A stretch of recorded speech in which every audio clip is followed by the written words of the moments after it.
Thanks so much for joining me today. We are going to dive into the conversation in a moment. First, I wanted to remind you that the show notes and links mentioned on this podcast are on my website at lizasivekmarketing.com. That's Liza with a Z and Civic with an S. So, okay, let's get started. Hello, magicians. I'm here again with you today with Laura Kasl, and that is Kasl, and I think that's one of the coolest last names I've ever heard. But also she has to spell it everywhere she goes like me. So I understand that. I feel your pain. But at least she has a first name that actually gets spelled the same way every time. So Laura, welcome. Thank you for being here. Thanks for having me. I'm excited. So Laura, tell us a little bit about who you are, your business, and what you do. Yeah, absolutely. I'm so excited to be here. I do digital marketing strategies for female entrepreneurs.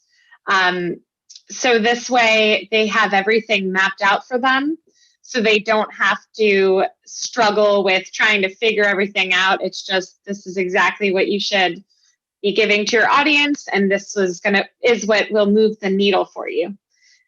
Yeah. That's awesome. That's awesome. And move the needle. That's a really, really great turn of phrase. That's very descriptive. And, you might say that a lot of things I like are cliches, but I think some of them are just so perfectly descriptive. Move the needle is what we all want to do, right? And when you talk about strategy and you talk about entrepreneurs, what are some of the first things that you find that people are sort of, like I always find that there's certain things people believe about their marketing and about themselves that I have to disavow them and re-educate them on in a positive way. What are the myths that you find your clients have about business strategy and what they think they know and what they actually should know? Oh, there's so many. Yeah, we'll just pick a couple for this one, but yeah. Yeah. Well, I would say a lot, since I do mostly focus on social media, ironically, I disagree with the myth that a lot of people think they should solely focus on social media. Mm-hmm. I think that web copy, SEO, blogs, and email marketing are probably more important. Social media. Yeah, exactly. Because your social media is really a tool to drive people to other things. Mm-hmm. So I think I do find that a lot that people rely heavily on social media when the other moving parts are also very important. And another one I get all the time for my clients. I love all social media platforms, but a lot of people kind of hate on Facebook, and I love Facebook. I've gotten a majority of my clients in Facebook groups. I think if you know where to hang out, it's probably one of the most lucrative of the social media platforms. I think that is a good thing to come back to about finding where your customer hangs out, because that's a big problem that all of us have, is knowing how. And it's something we all have to learn.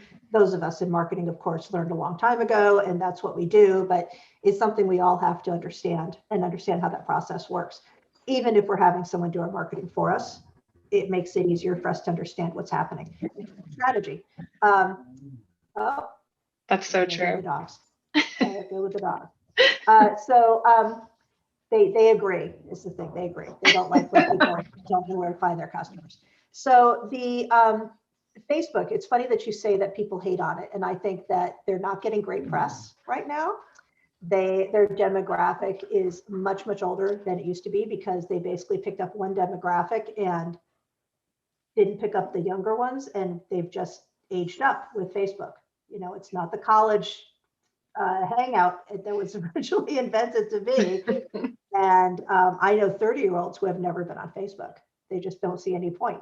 So it's a very different demographic. So if you can leverage it well for your business, that's a really good thing to do, as long as you understand how to do it. And it sounds like you've figured out that formula. What do you like about Facebook? Like, what's working for you? I do enjoy the Facebook groups and being able to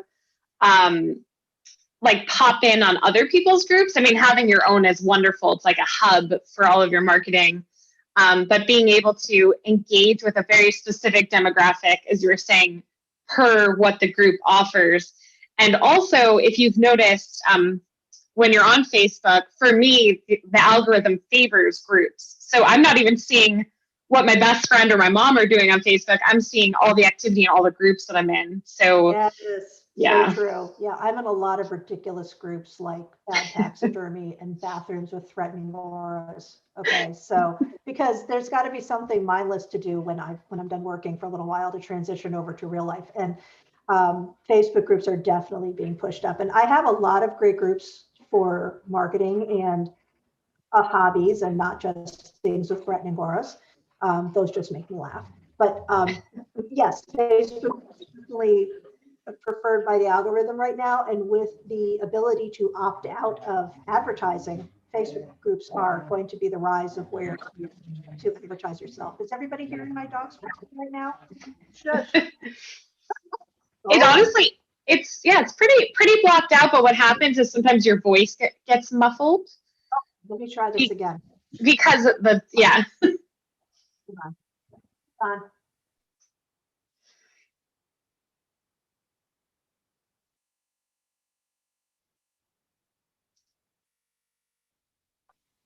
You know what's lovely about OnlyFans is how much more interesting they make your day, or something like whatever. Let's go with it.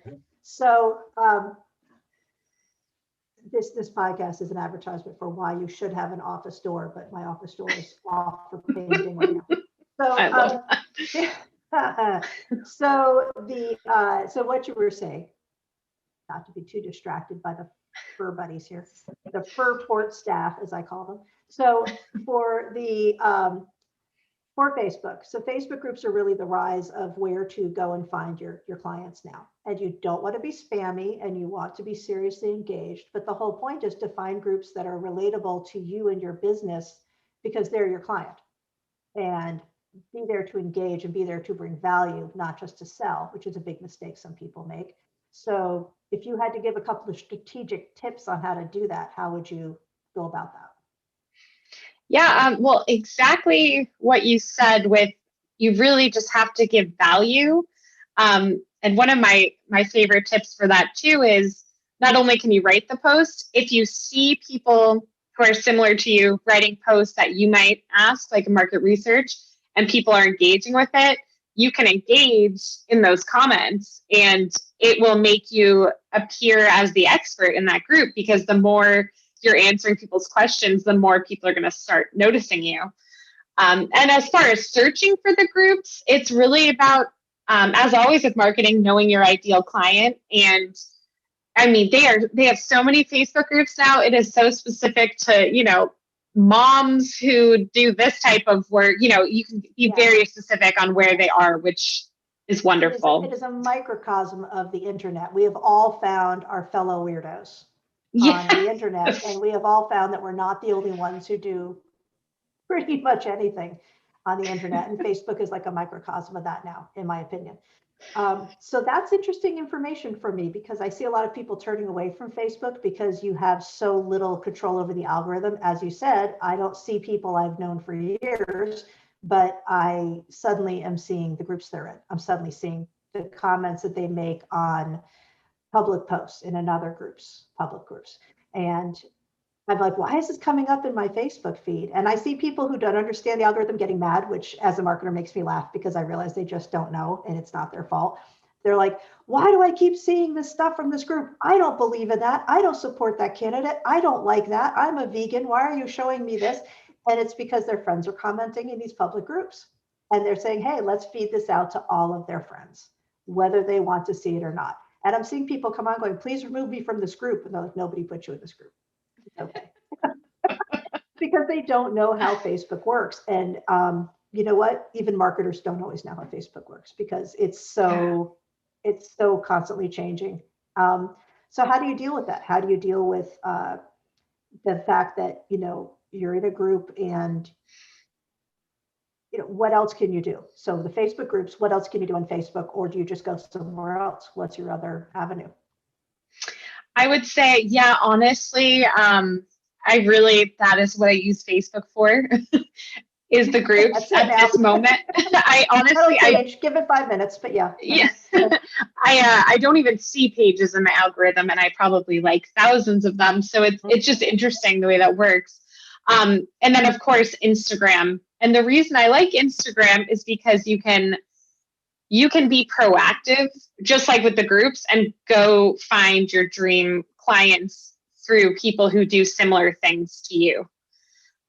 And that's, my favorite thing is it just feels more genuine because you're engaging with them. I genuinely support everyone that I'm trying to make a relationship with on Instagram. Mhm. And, suddenly I'm just like, wow, I just have the best people following me, the best comments on all my things. And I just feel like I've really created genuine relationships there. That's nice. And the authenticity is a theme I come back to a lot in this podcast, because you can't just be faking being somebody to sell stuff. It just doesn't work. People see right through you, consciously or subconsciously. I think the best advice I could give someone, if they're trying to engage and they hate it, or they don't like to, or they end up getting people mad at you, hire someone to do your social media who has a lovely, positive, friendly, outgoing personality. If you don't, because if you don't, then unless you're in groups for people who, hate everybody, and maybe that's your demographic, and cool, that's great. I I have my moments of, misanthropy, or however you say it, don't like people. So I have a bigger reading vocabulary than spoken. I really should look this stuff up. The internet will give you pronunciations, Liza. So we have, lots of people out there who don't want to be on social media and engaging, so they avoid it completely. But one of the ways they can do that is to hire someone who does, hire someone who likes to talk about it, hire someone who can talk in your business voice as your assistant and engage people. And they should have a positive extroverted outlook if you're not. That's just one of my tips. And we're here to talk to Laura. So would you agree with that? And what else would you suggest for, kind of an overview of good tips for engaging? Yeah, absolutely. I think, that's even what I do. I engage for clients because you're right. People do feel uncomfortable sometimes putting themselves out there. Mhm. But I think those of us who are really comfortable with the platform, we can do it faster and more efficiently. Yes. And I think that's very important, because you're right. As a business owner, do you have 2 or 3 hours a week to sit on Instagram just looking through profiles? Yeah. Did you hear that, Probably not. everybody? 2 to 3 hours a week. This is one of the myths I hear all the time as well. I have my receptionist or my salesperson or whatever going on there and doing half an hour a week. I said, that's why you don't have any engagement, because you're not on there enough. It's a lot of time. Social media is a lot of time. And you were saying before that it's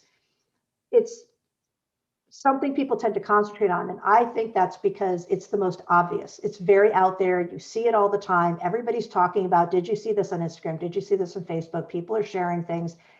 People aren't seeing your content and your website, where you can control the conversation, and your email. So they're thinking that they have to be on social media and not anything else. But yes, one supports the other, because you can't control your conversation because you can't control the algorithm on social media, which I say over and over again. Let me back up a little bit. How did you get into this particular career? How did you get here? And obviously very good at it. It's been a long time coming. I originally started in the restaurant industry. So when I was managing restaurants, I was actually handling their social media accounts. And I would say that was my favorite part of the job. So then I started working for a giant social media company. I mean, to me, giant is, close to 100 clients. And somehow, it was an agency. So she just had it. It was a perfectly oiled machine. And just all the systems. And it was just a great way to see how it can be done with so many clients and keeping everything above water. And then I just started branching off on my own because I really, I enjoy making the content a lot and coming up with the strategy myself. So once I learned where those clients live, I could start my own company. And it's been amazing. And it's fun because it's an ever changing beast that we have to stay on top of. But that's part of the fun because I'm kind of an investigator. So I like staying on top of the trends and learning all these new hacks and then seeing them work for myself and definitely my clients. And they just get so excited to have that relief, not having to worry about it. Yes, yes. That is definitely a service I sell too. You don't have to tell me how to do it and then I'll do it. I'll actually do it. I'll do that investigating. I'll do that research because I'm a do it for you. Whereas you're, brand strategy and marketing strategy and brand and everything. You're walking them through it. You're helping them do that. And you have done do it for you, but your company now is really geared towards giving them the strategy. Correct? Yes, exactly. And giving them the prompts to kind of be able to be creative on their own. Because some people, I think for me, it's just kind of reaching a greater population because I think the done for you is one of the best services someone can pay for, but it is a certain luxury in my, so I just feel like being able to just kind of guide them through has been really rewarding as well. It's a very valuable and important service if someone is a solopreneur or just starting out and isn't ready to jump in to hire someone like myself who can come in and do a whole piece or the whole thing. Yes. You're not ready to outsource everything to someone else because you just don't have the bandwidth money-wise and you still have more time. But once, you start out understanding your strategy, that's a big step. That's a great investment to start out as if you're doing your own DIY marketing because you are saving yourself, using someone like Laura, you're saving yourself so much time and so much effort and so much education that you could be spending doing other things. And you'd still have time to put into your marketing, but you're going to save yourself a huge chunk on the front end. And that's great. And you're not going to make mistakes because you're already going to have a plan and mistakes are costly. So when you're just starting out, this is a fantastic way to go. And if you have somebody in-house who knows how to do the social media or the content, this is also a great way to go. So these are very valuable services to consider for anybody. And I think that a lot of times they are thought of as an afterthought, and they shouldn't be. Strategy is in marketing is just as important as in profit and in sales. It's all connected. We're going back to the whole web. The web of everything for marketing applies to everything in your sales, which applies to everything in your profit. It all touches. It all touches. And people don't really see it that way in the beginning. So this is important stuff. So if you're going to go in with a client and talk about their strategy, how do you approach that? How do you get them started thinking about that? And what kinds of things should people have a mindset in? Like, where do you guide them to start thinking about where their strategy should be so that you can help them craft that?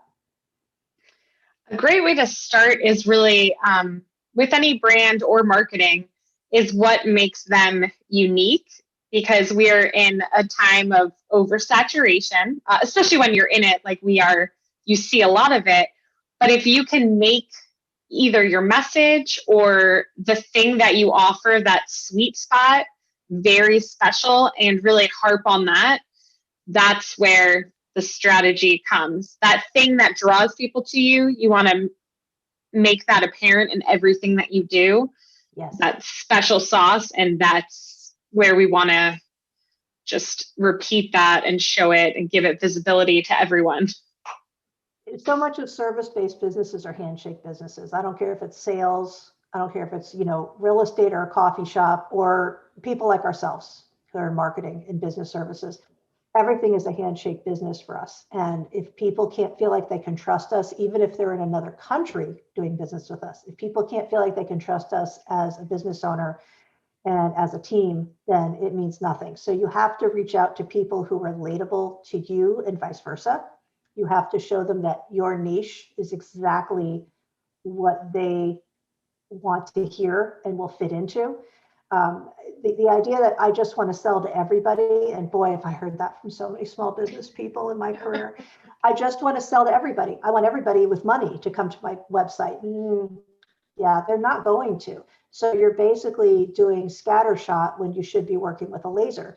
And that's what strategy is. That's what the marketing strategy is, right? Oh, I love that. So, yeah, I explain it that way to my clients a lot. I say, I get what you're saying, because they understand that concept. You know, I've worked with enough small business owners before becoming one of myself, is that I understand how our minds work. I understand how business owners' minds work. We're all different kinds of personalities, but we have certain things in common.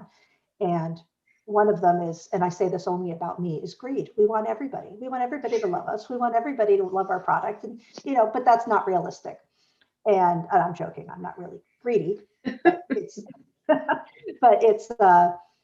something that you want to reach as many people so that you can be successful. But as Apple has proven, if you've ever read any of those types of things that they do for marketing now, what Steve Jobs changed over, we all in marketing know this story because we learned it through reading or we learned it in school. They tried to do scattershot. They went down to niche. They moved their branding to minimalistic, and suddenly they took off. And now everybody seems to have an iPhone in their pocket. But they actually have one of the smallest computer audiences of all of them. They sell the fewest computers, not iPhones, but they sell the fewest desktop computers because they are niche and they make a lot of money in that niche. So if you can leverage who you are and how you relate to those particular people in your audience, that's everything. And the way you leverage that is with marketing strategy, coming back to that. So, because that's what we're talking about, right? So the idea of bringing that strategy into a fine point. How do you help people see that they need to find their niche? How do you help them find the persona of the person they're going to sell to? Where do you start? What do you ask them generally? I actually, I just have, it's probably not simple, it's pretty complex brand questionnaire, because it comes right back to, if you look at every coach out there, they're all harping on meditation and journaling, and that's really how you connect to yourself. So I just have them fill this questionnaire out, and some of them are stumped, or some of them realize they need to work a little bit more on it. And that's really where I see that they become more clear in what they're focusing on as well, like things they didn't even realize about their brand. And that's really always a great starting point. And then just having a deep dive and making sure, you know, they know exactly who they're targeting. I love that you start with just making them realize what they don't know, because I think we all need that when we start out. I still need to look at that once in a while. And that's how you realize, oh, I don't actually address this and I should be doing that. You have to do that little self-audit once in a while as a business. Can you give me an example of just one question on that questionnaire? Yeah, I actually have them make a dream client avatar and give them a name, because I, especially if I'm helping with copywriting or any of that, you need to be so specific on who you're talking to. And you can tell who's been in business longer usually, because some of them, it just flies right out of them. I mean, they know their income, where they live, how many people in their family, the job, you know, everything about this person, because it's easier if you can personify this idea to really write to that person and help them in everything that you're marketing. Yeah.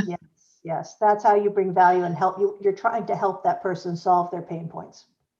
Yes. Their obstacles, their problems in their business that they can't fix. And if you don't know who the person is, you don't know what those problems are, which sounds counterintuitive if you've never gone through this process, but it's true.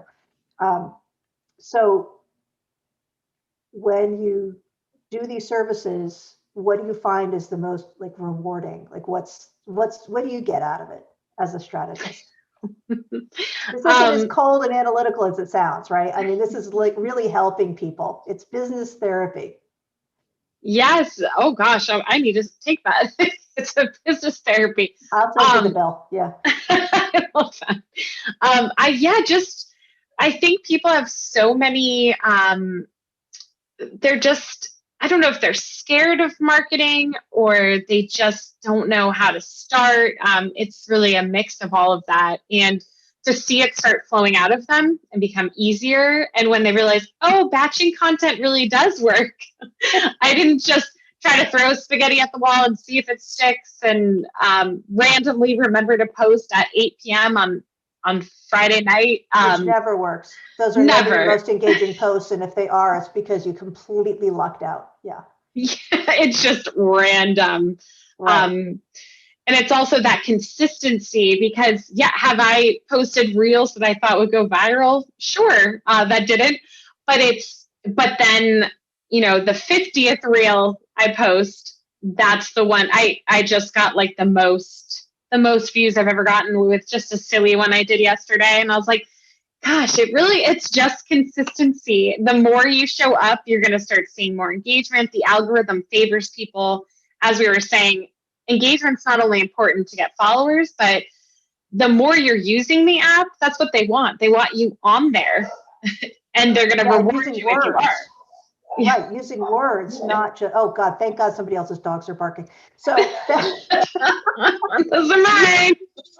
So no, the consistency and the engagement is all the algorithms want to see. They don't care that you're liking. You have to love, not like now, which is great for Americans because we all like hitting. If you've got an international presence, people are like, why? Why do you keep saying everything's epic and why do you keep loving everything? So you don't get that. But, yeah, you have to have very specific ways of approaching it. You're right. You talked about batch working. I find that to be a great in my life, but tell me a little bit more about that. Explain to our listeners what that is. Sure. So originally, even just I just thought it was, say, a content calendar for the month. That's the basic way to start. You have everything set up, all your captions. But even beyond that, now that they're favoring video so much, Reels actually has a draft section. So as you can see, I'm not always camera ready. So I will take that one day where I'm feeling myself looking good and I will go through all my saved audio and make 7 or 8 reels, because that feeling of going onto your account on a Friday and you're like, I don't want to go in camera, and you're like, oh my gosh, I have these 7 videos I can use that are just ready to go. And then I also do that for my blogs. I plan it out. And oftentimes, once I'm really in that space, writing a bunch of blogs at once, that suddenly just bought me 10 new emails because I recycle everything too. So while you're batching, you can even if you have super fans, the chances of them looking at your email, your blog, and your Instagram and your Facebook, probably not going to happen. So you can take from these different platforms because you're going to reach different people on different audiences on different platforms. So and at different times of day and different times, even because you may miss them because they don't get up until 10 a.m. Whatever. Exactly. Yeah, you have to keep putting it up. Most people are never. It's only a small slice of your audience sees each of your posts. So yes, keep recycling in a good way. In a very good way. And we can teach you how to do that. I'm not going to tell you how here. But I will. But that's exactly right. The batch working is a lifesaver and saves you from having to do something. You come down with, in my case, allergies and asthma, and suddenly I'm like, oh gosh, I have to do 6 lives this week. Well, I can't because, I'm looking like I'm hacking like a 20-year cigar smoker. Nobody wants to see that. So, that's something that, I can throw something up here, throw something up there. And I encourage everybody to do that of my client list because it's so much easier. And it's how I get things done for my clients. It's how you get everything ahead of time. So when you're doing your own work, it means you're getting ahead. Very important. It's so true. Very important. See, you have all the secret sauces. You have all the secret sauces, Laura. I like this. So tell us what you've got in right now, what have you got going on? What are you offering for services right now that help your people? Yeah, right now I'm really focusing on the marketing strategy coaching because I really do like that expression as we're talking about cliches. If you teach a man to fish, I do like that concept because there is that level of business where you're not quite ready to get that virtual assistant. You're not quite ready to get that social media manager. And to be able to get the confidence in knowing how to do these things, it'll just help your business forever. So whether, they work with me just for a month to learn a few things, or we can do multiple months just to really get the hang of it. That's my sweet spot. That's fantastic. I mean, people need that. And then when they do get to the point of wanting to hire someone that does it for you, like myself, excuse me. Okay. Sorry, I couldn't hit the mute button fast enough. Sorry. Eric, take that out. Eric, I swear to God, if you leave this one in, it's relatable.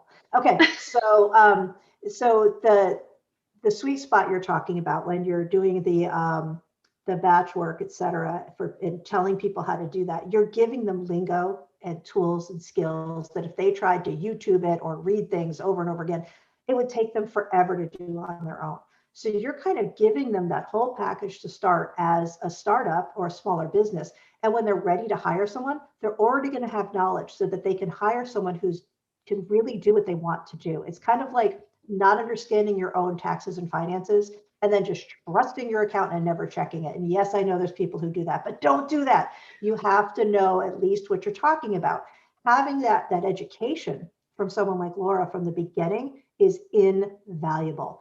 And I'll say priceless, because then, she can charge whatever she wants after this podcast. No, I'm just kidding. It's priceless information, because that is going to save you so much time trying to learn it all on your own, possibly get bad advice, possibly go down the wrong roads, possibly get sucked down, the internet rabbit holes that don't give you what you really need. And suddenly you're somewhere on, BuzzFeed looking at 20 celebrity couples that broke up in 2019. And you haven't learned anything about Mark. Well, it happens to all of us, Laura, don't laugh. And you don't know what you need to know. So you don't know how to find it. If you don't know what you don't know, you're already in a bad spot. And if you think you know, but you don't know, you're in a really bad spot. We all have that possibility. So it's not just you. It's everybody listening has that possibility. So be open-minded and get an expert to help you.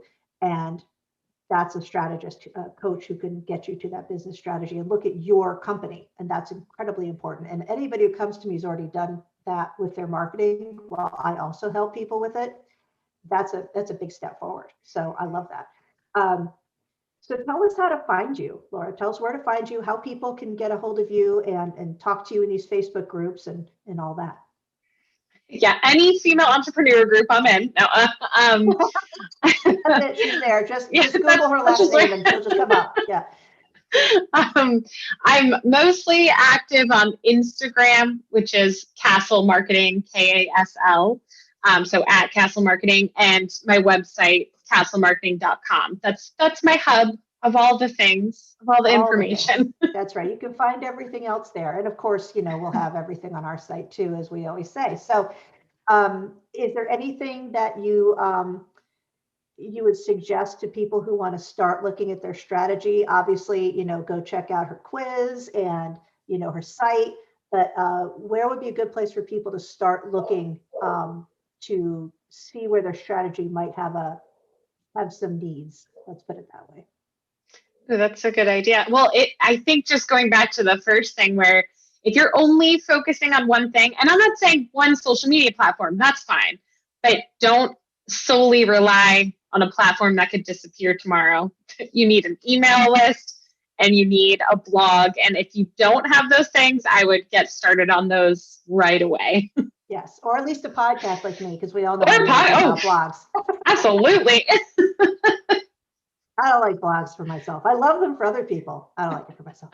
So but have something where you're telling people who you are on a regular, consistent basis. And I think the takeaway here is consistency and getting yourself educated from an expert, even if you're not going to have somebody do it for you. Exactly. Okay. All right. Any other advice you'd like to leave us with, or any other thoughts? No pressure. Yeah, just my another big one. Use all 30 hashtags. There you go. I love that. Yes. Yes. Oh my gosh. Please stop listening to people who tell you you shouldn't. Okay. So fantastic. Thank you, Laura, for being here. I really enjoyed it. I hope we talk again soon. And everybody go check out her website. Thank you, Liza. I had so much fun. Wow, another fantastic conversation done. I hope you enjoyed it as much as I did. Don't forget that all the links mentioned will be in the show notes at lizasivekmarketing.com. And while you're there, if you're a business owner whose marketing is on life support, check out the Your Virtual Marketing Department offer and take the Marketing Health Report quiz for free. For less than the cost of a full-time hire, we can take your marketing from frustrating to lead generating with an entire marketing team. So check that out, and I'll see you next time. You've been listening to Marketing Myths and Magic, part of the Xvadio Podcast Network.